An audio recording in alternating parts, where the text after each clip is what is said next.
Então, Ministro, a agricultura, e agora que fala de todo esse processo, ela não é, portanto, ela complementa-se com tudo isso, né? Com as estradas, complementa-se com as escolas, complementa-se. É um manancial de temas que tem que concorrer para que tudo flua. E, a propósito, é exatamente para falarmos sobre o escoamento, que muitas vezes se fala, que independentemente do produto ter ou não qualidade, mas estraga-se às vezes nos lugares e etc. E nós vimos agora nas expos, né? Todas as províncias têm as suas expos e há muita produção no campo. Essa produção ainda não é suficiente. Temos que discutir face to face com a academia, com a intelectualidade nacional. Temos que ter mais conversas entre nós para discutirmos com transparência. Sempre que importam os produtos para descarregar no Porto de Luanda, Lubito e Namibe, não se fala das estradas que estão mal, dos buracos. Só se falam dos buracos, das estradas más, quando é para tirar do interior para o litoral. Tem que haver coragem então para discutir olhos nos olhos. Sim, porque senão as pessoas têm o direito de reclamar continuamente como sendo excluídas do processo de desenvolvimento. Também temos que admitir que essa é uma das razões pela qual temos uma sobrepopulação em Luanda. Ou criamos condições às pessoas lá no interior, ou elas vão tender a migrar para as cidades. E isso faz-se recuperando os municípios, injetando recursos aos municípios, dando oportunidades aos jovens nos municípios para terem acesso às coisas. Não pode continuar esta coisa fingindo que está bem e quando não está bem. Não, se não está bem, não está bem. Portanto, nós quando vamos bater à porta às instituições internacionais, elas dão-nos recursos e condicionam-nos e impõem-nos. Mas tem que ser assim. E dou-lhe um exemplo. Nós fomos buscar recursos e temos um projeto na agricultura que é o PEDAC. O PEDAC é o Programa de Desenvolvimento da Agricultura Comercial. Portanto, está-nos a dar o sinal. Façam com que as pessoas tenham rendimentos. O MOSAP hoje... E a pergunta é exatamente sobre isso. Sobre o MOSAP. Já vamos no MOSAP 3. Nós, quando começámos o primeiro programa deste, em 1994, começamos a discuti-lo, em 95, e ficou aprovado em 97, quando eu saí do governo, formou-se o Governo de Unidade Nacional. Aquele programa durou 7 anos e depois disso deu origem ao MOSAP 1, MOSAP 2. A quantidade de recursos que nos dão não é pequena.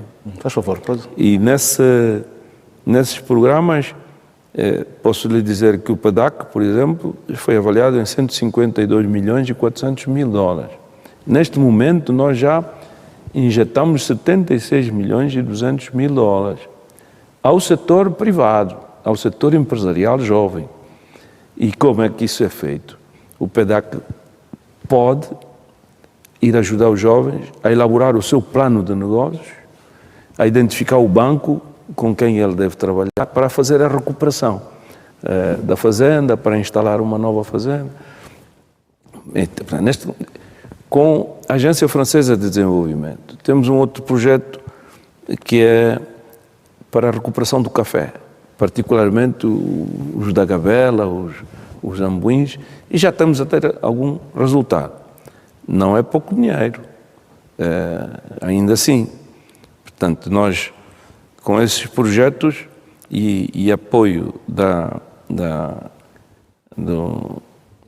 do FD, ainda estamos a contar poder receber mais 100 milhões de dólares para apoio ao leste de Angola e que vai ser para apoio à agricultura familiar, à agricultura empresarial e, portanto, nós temos que admitir que se podemos ter empresas agrícolas familiares, como podemos ter empresas singulares, portanto, já é unipessoais. Portanto, sair dessa fase de considerar que a agricultura tem que ser só camponesa, e dar-lhe a ele também o direito de ser considerada empresa agrícola familiar. E conferindo a ela esse estatuto que pode parecer que não é significativo. Eu vou-lhe dar um exemplo que ocorreu na era colonial, na região do Planalto Central com a extensão rural de Angola. O responsável pelo programa, o Herman Pussinger, pediu ao governador do Bié, na altura o Herculano Moura, que pudesse introduzir pequenas diferenças no tratamento das pessoas. Os comerciantes tinham algumas atitudes que foram modificadas. Atitudes abusivas, de tocar as pessoas, as senhoras, e bater na bunda das senhoras, e ele pediu ao governador que tratassem de eliminar isto. E tratavam toda a gente por rapaz, o café, o canjeco. E eles mudaram isto. O Herman Pussinger passou a obrigar a tratar toda a gente por senhor. Parece dignidade. Dignidade. Então, se nós tratarmos as pessoas com dignidade, podemos lhes retirar todas essas coisas que o viciam e não beneficiam. É o caso de estarmos todo o tempo a oferecer semente a quem tem semente, oferecer adubos a quem pode pagar. Você tem que saber que o adubo custa caro, é importado, ele tem que ter eficiência quando eu for aplicar. Só terá eficiência se você sentir que ele custa. Se for sempre doado, a gente não consegue resolver. O Sr. Ministro no Namibe disse que é preciso acabar com essa prática. Não, temos que acabar com essa prática. Eu prefiro que haja sempre disponibilidade, mas que não façam disso um favorzinho que nos estão a dar, sempre que é para importar adubos. Parece que cai o Carmo e a Trindade, aparecem especialistas de todo lado a dizer que não é preciso adubo, que com cinza também se recupera o solo. Quer dizer, ninguém é pobre voluntariamente. Então, os agricultores do Planalto não se candidatam voluntariamente para serem pobres. Haja respeito. Sempre teve esse discurso que é a questão que hoje e esse estigma que o camponês é uma pessoa pobre. O Sr. Ministro sempre disse que é preciso que as pessoas sejam ricas, porque a riqueza não faz mal a ninguém. Não é vergonha, não é vergonhoso, pelo contrário. Antes, pelo contrário. Dá para resolver problemas e ajudar. Hoje até sou um bocado mais atrevido, não é?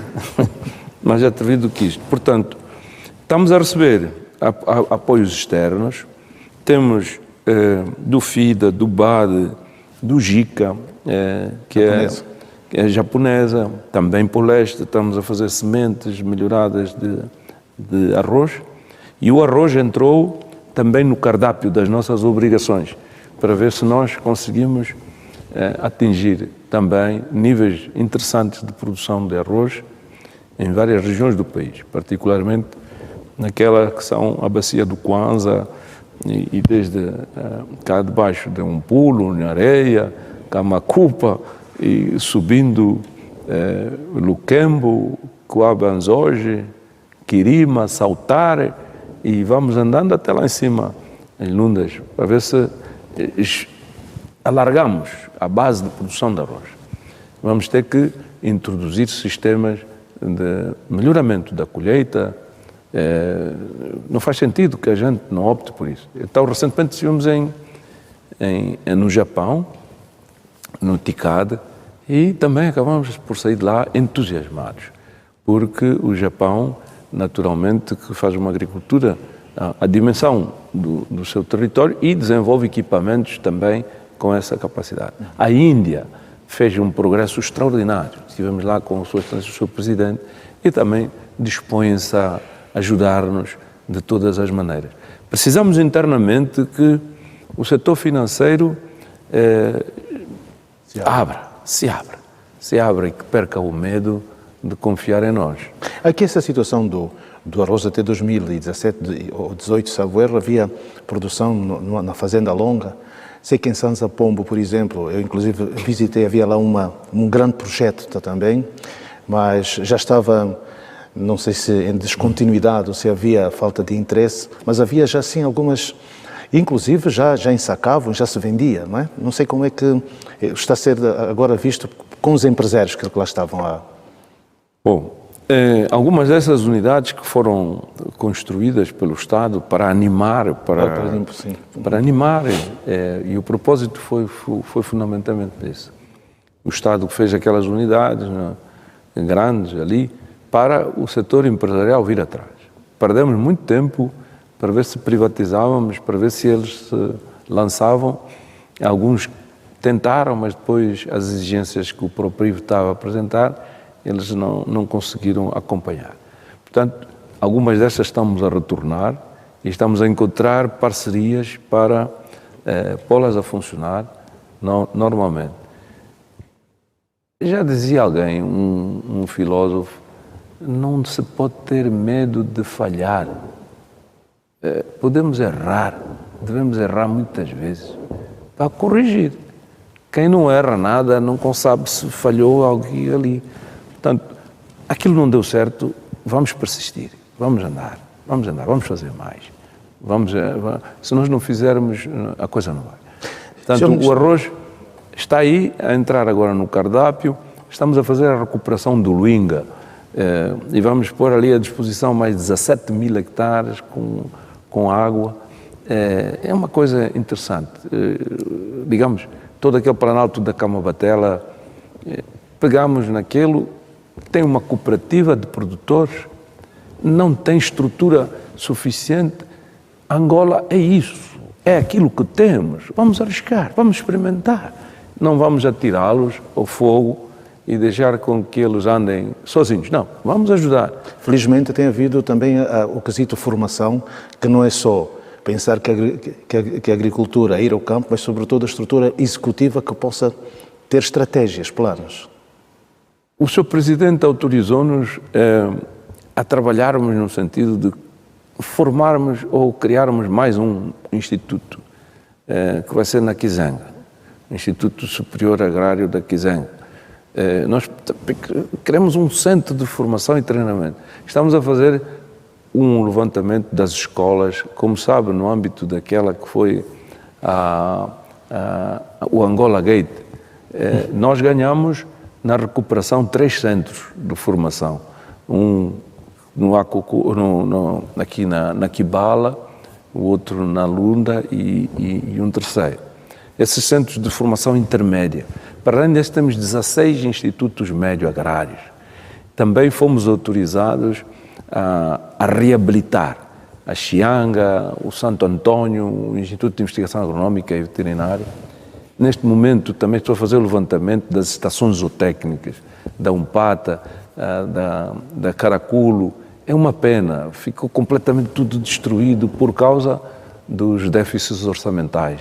Não tem havido recursos e não vale a pena estarmos a achar que estamos a bater isto ou aquilo outro. Portanto, o país tem passado por isso e, portanto, o setor público, aquele que não é considerado produtivo imediato, não tem tido apoios significativos. E sempre que a gente quer recuperar a infraestrutura, para que recuperar a infraestrutura se não tem ninguém para lá estar? Mas não, hoje temos gente doutorada, com mestrado, e alguns dos nossos colegas até foram fazer o doutoramento tarde. Depois de acabarem o doutoramento, estão a ser mandados para a reforma. Quando se devia aproveitar a Golden Age. É o Golden Age. Agora que estão munidos de experiência, conhecimento, estão a ser mandados para a reforma. Portanto, temos que encontrar aqui uma solução para manter as pessoas. Os institutos de investigação agronómica e veterinária, que são anteriores ao nascimento da universidade, os seus especialistas não estão dentro do mesmo quadro de classificação dos investigadores da universidade. Resultado, há uma migração, a gente forma e eles vão para a universidade à procura naquele enquadramento. É para se ver como é que, mesmo a realidade que eu conheço, o Chivinguiro, né, que pessoas saíram dali. Olha, por exemplo... São grandes técnicos. Exatamente. Mas olha o estado de degradação a que chegaram as instituições e se nós não fizermos nada para recuperar essas instituições... E, portanto, tem que haver também algum empenhamento da sociedade na compreensão dessas coisas. Sr. Ministro, portanto, temos que falar um pouco da pecuária também, mas antes eu queria que, telegraficamente, falasse como é que está a questão do combate à seca, principalmente na região do Cafo, que é um projeto que se pretendia já começar a produzir, né, em todos aqueles mais de 100 quilómetros que foram feitos. Portanto, ali na região, no âmbito desse programa de combate à seca, foram construídos o canal do Cafo, as barragens de Undua e Calucube, também o canal do Undua, o canal do Calucube, e do outro lado está-se a fazer a barragem à Cova do Leão e o seu aproveitamento. E também mais para sul ainda temos o Calueque, portanto toda aquela região fica bem servida com essas infraestruturas. Mais para o lado do Namibe, mais 40 barragens para a retenção de água estão a ser construídas e estão enquadradas. Portanto, o Fresan terminou recentemente, financiado pela União Europeia também, para tratar dessas componentes da nutrição, segurança alimentar e a resiliência. Lançámos o concurso para fazermos o talhonamento. Não se pode deixar de explorar aquilo com propriedade e rigor. Por isso, já lançamos, estamos a fazer o talhonamento para termos lotes bem definidos e então a questão da propriedade e a plena da terra ser resolvida, lotes de 25, 50, 100 hectares, 150 e até 500 hectares, na zona do Cafo, portanto, que é aquela que tem maior acessibilidade, maior mobilidade, já está a acontecer, e lá para o fundo, na zona do Undua, aí vamos montar a primeira estação veterinária ou agro-silvopastoril, com o apoio da Embrapa, no acordo que assinamos. Embrapa brasileira. A Embrapa brasileira do Brasil, e portanto liderado pelo Instituto de Investigação Agronómica, Instituto de Investigação Veterinária e também os Institutos de Desenvolvimento. Aí então vamos fazer os ensaios para a cultura de pastos, a braquiária, os estilosantes e os capins-elefantes, para tentarmos introduzir uma mudança no tratamento da pecuária. Estamos a concluir o processo para reabilitar as formações sanitárias do ordenamento Umba-Quiteve, e no setor da veterinária vamos ainda ser conservadores, vamos seguir o mesmo princípio, porque não temos capacidade de ocupação territorial. Como sabe, o médico veterinário ocupa um território de atendimento muito grande. É especial, o paciente é que vai ao médico, mas no caso dos veterinários, ele é que tem que ir ao encontro dos animais. E, portanto, as condições em que trabalham são condições difíceis. Nós temos que criar, então, condições para os receber, para que possam passar 1, 2, 3 noites em conforto e possam tratar dos animais maioritariamente detidos pela população. Então, trabalhar com a oferta de água, melhoria de pastos e os tratamentos zoossanitários, nós vamos, em princípio, admitir que a minha ambição é ver a manada crescer. No Norte, retomando o programa de repovoamento, assinamos um acordo com as terras do Coló, que está a trabalhar no preparo dos animais que vão começar a ser levados para o Norte. Portanto, porque aí tem uma questão do microclima. Quem diga que o gado do Sul não serve, não resiste. Pois, o gado do Sul é zona seca. Zona seca. Pastos doces, chove pouco. Indo para o Norte, chove muito. Pastos diferentes, pastos acres, A adaptação leva o seu tempo, não é que não dê, leva o seu tempo. E tudo isto é um aprendizado. É um aprendizado. Dizia-se que o gado vindo do Chad não iria ter possibilidade de sucesso, e quando lá fomos, os sobras disseram, olha, diga lá ao Sr. Presidente que o que se passa aqui não é o que se ouve. O gado vai muito bem, estamos a ter sucesso com ele, está a reproduzir-se e está a cruzar. Então não houve aquelas mortes todas que se especulou? O camponês não consegue chegar tão depressa aos meios de difusão. Mas ainda temos cerca de 70 mil cabeças Que vieram do Chad. Para continuarmos a discutir se vamos buscar no Chad ou não. Estamos a criar condições e, para não pararmos, estamos com esse programa com as terras do Coló, e que é fundamentalmente para trabalhar com o Nelore. E vamos fornecer 25 cabeças, um macho. 25 cabeças, um macho.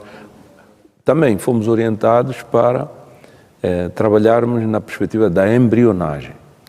Já estamos a trabalhar na perspectiva da inseminação artificial e agora vamos também trabalhar com a cultura de embriões para fazermos o melhoramento do gado de maneira mais acelerada. Também estamos a ser pressionados para que o programa do leite aconteça já.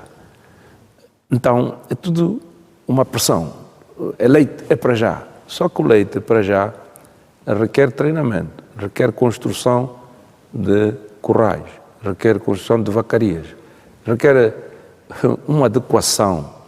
Até hoje temos um projeto ali no Ambo, no desvio da Chipipa para o Bailundo, que por falta de complemento no financiamento num programa financiado pelo BDA está parado. Portanto, não há proveito nem para o BDA, nem para o setor, e aquilo que seria uma perspectiva exemplar, não estamos a ter proveito dele. E foi feito com um empresário. E foram importadas 100 vacas Brown Suisse, da África do Sul, inclusive. E, portanto, aquilo que seria um XPTO no programa do leite está adiado. Por isso também falhou a Aldeia Nova, não é? O Aldeia Nova é uma recuperação de um núcleo de assentamento populacional. Os núcleos de assentamento populacional foram concebidos para internalizar as pessoas nas sociedades de mercado. Não, nós partimos do princípio que tudo tem que ser produtivo já amanhã. E foram feitos na perspectiva do administrador do território, que era da civilização dos povos. Então tinham que levar para os núcleos de assentamento populacional as duas perspectivas: domínio do território e transmissão de modos viventes capazes de se integrarem, capazes de produzir a chamada assimilação. Herdamos isso, queremos modificar tudo a correr, e não dá certo. Não pode dar certo. Queremos cobrar das pessoas algo que elas não têm tradição. Então, queremos cobrar a uma pessoa que pela primeira vez administra um aviário, que ao cabo de 3 anos já esteja apto. O que é que aconteceu para nós formarmos os primeiros motoristas? Partiram-se muitos IFAs, partiram-se muitos voos, partiram-se muitas secanhas. Mas hoje temos condutores que levam a secanha com 20 centímetros de margem na estrada. Isso é comprovado. Mas lá atrás tiveram que destruir muita coisa. Quem pega hoje num trator pela primeira vez, a primeira coisa que lhe dá cabo é das baterias, é do motor de arranque. Logo põe o trator na rampa. Bom, vir a público e dizer: os tratores estão todos parados por falta de óleo, estão todos parados por falta de um filtro. Mas em vez de construirmos outra narrativa, está aí uma oportunidade para gerarmos um mecânico na comunidade, para termos ali um como chamam os brasileiros, uma borracharia, uma recauchutagem. Uma recauchutagem. E até a formação de novos tratoristas, né? Exatamente, de novos tratoristas. Portanto, não podemos continuar a levantar obstáculos contra nós próprios. Nós estamos quase a terminar aqui só algumas questões, ainda voltando às carnes.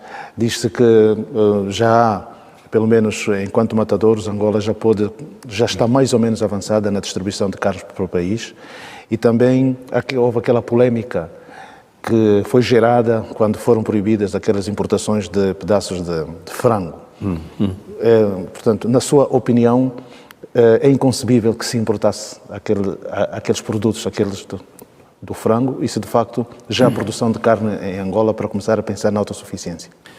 Meu caro Pinto, quem habitua mal as pessoas somos nós, é o Estado, é o governo, ou os governos.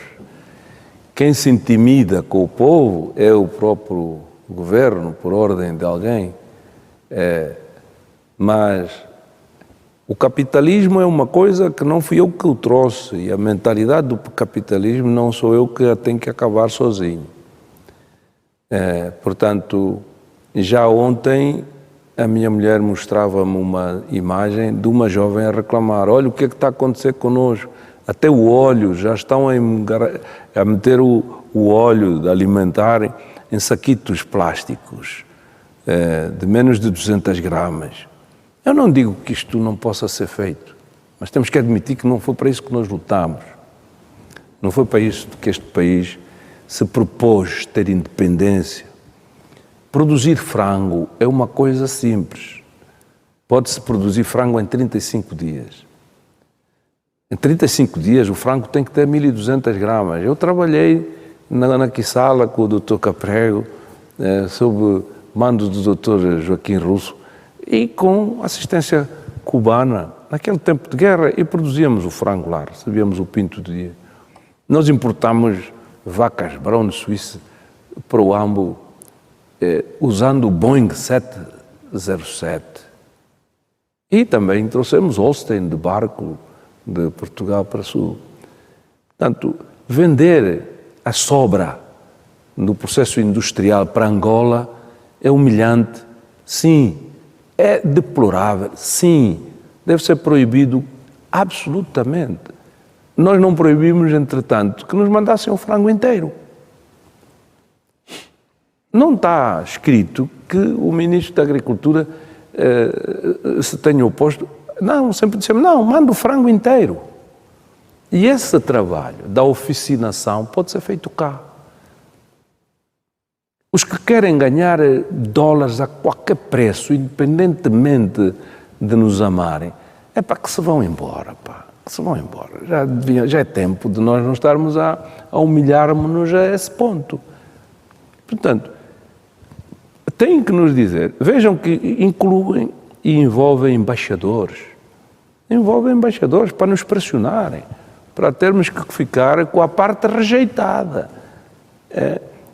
O nosso embaixador, junto da Organização Internacional do Comércio, aflito, porque vão nos sancionar. Eu disse, olha, diga ao nosso embaixador para nos mandar a resolução que foi produzida para aqueles que só quiseram comprar o peito. Então, que é para a gente estudar.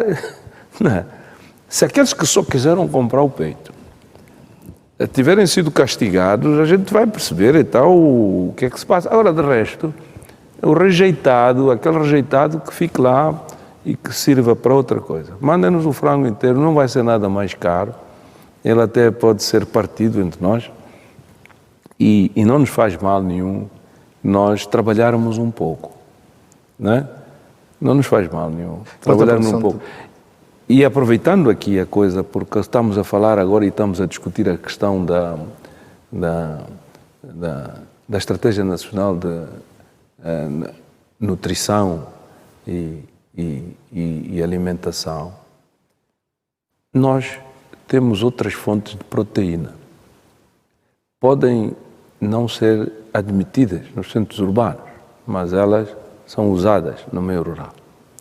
Nós, no meio rural, as pessoas também comem uma paca, as pessoas comem uma carne de caça, as pessoas também comem o catato. Mesmo que os urbanos não gostem, não significa que eles não consumam.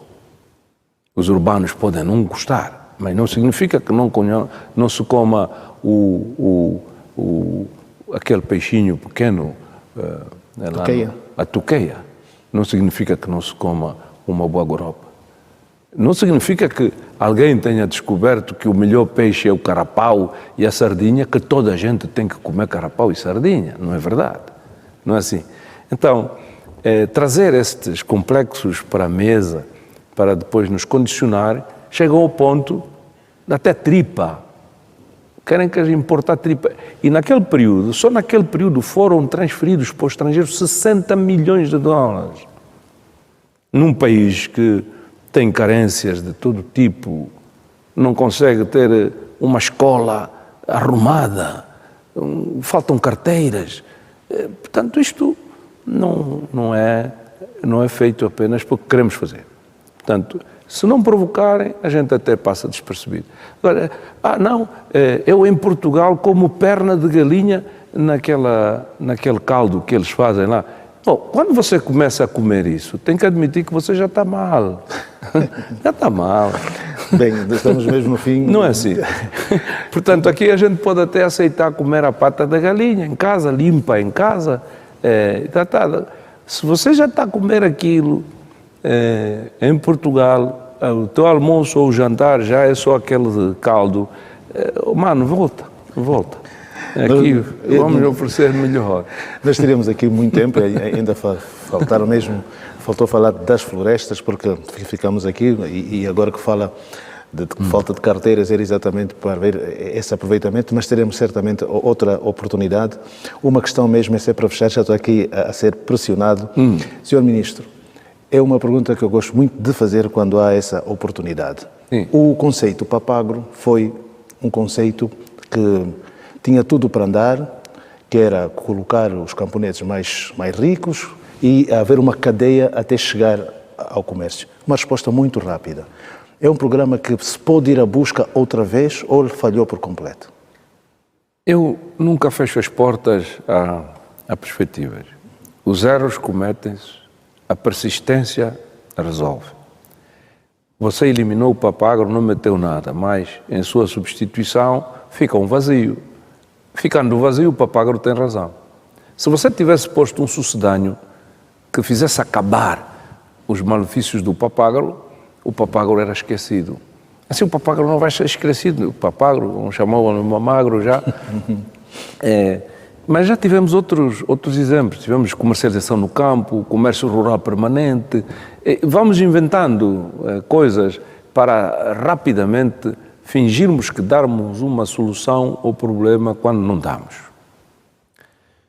Esta questão tem que ser estrutural. O país tem que admitir que tem que resolver os problemas de maneira estrutural. Não é pontual, tipo bombeiro, acabou. Sem fazer nada, trazemos milhares de toneladas de produto por 30. É facto ou não é facto? Sem fazer nada, vêm os congoleses e compram-nos a produção no campo. É facto ou não é facto? Quem está ausente? Quem está ausente? Portanto, todo o tempo se diz que não há produção agrícola. Metade do que se importa não chega ao campo. As pessoas não estão a morrer por causa disso.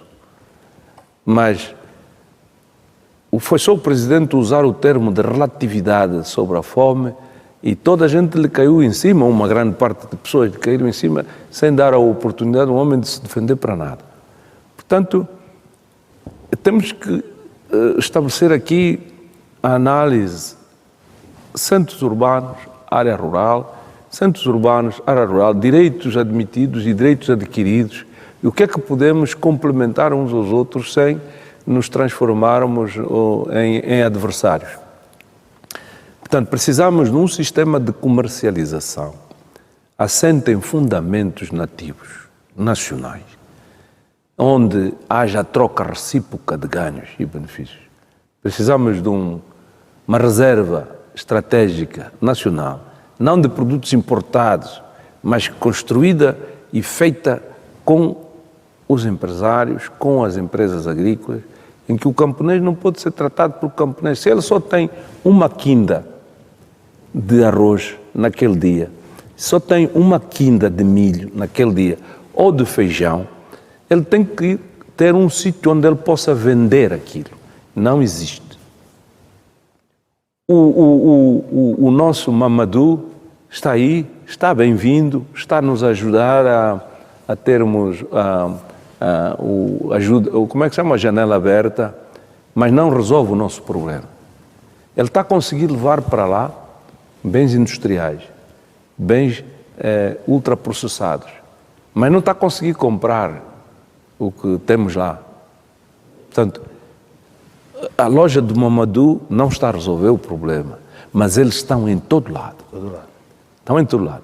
Portanto, já começam a ser eles a extrair os produtos com caminhões, e eu entrei pelo Ambo, entrando pelo Ambo, Jamba, Cuvango, até o Cunene, pelo esse interior que fica longe do asfalto, e encontrei quantidades e quantidades de maçango e maçambala. E caminhões sem tração a extraírem o produto e a entrar para os mercados chamados informais. Não fazemos parte da estatística do produto interno bruto, porque a academia não admite que, apesar de não ser comercializado oficialmente na tabela, está a acontecer. E está a alimentar. Está a alimentar pessoas. Muito bem. E, portanto, há aqui espaço ainda para muita discussão, mas há um futuro risonho, encantador, e a nossa missão é mobilizar mais gente. Muito bem. Sr. Ministro Isaac dos Anjos, muito obrigado por nos conceder essa entrevista. Se calhar a sugestão seria para ir nesse quesito e com este seu projeto de comunicar, até deveria ter uma comunicação semanal para falar disso, no sentido de para as pessoas estarem mais, as pessoas, para estarem mais com conhecimento, sobretudo olhar para isso de maneira a falar terra a terra para a população. Muito obrigado mesmo e até um próximo programa. Certamente que não se esgotaram aqui todas as questões, já haverão mais. Caros telespectadores, muito obrigado por nos terem acompanhado e que tenham de facto aqui ficado a compreender um pouco mais do que sai da nossa terra, o que pode ser feito e que há muita margem para que neste país se possa resolver o problema, principalmente da segurança alimentar. Nós voltaremos a estar juntos na próxima terça-feira. Muito boa noite.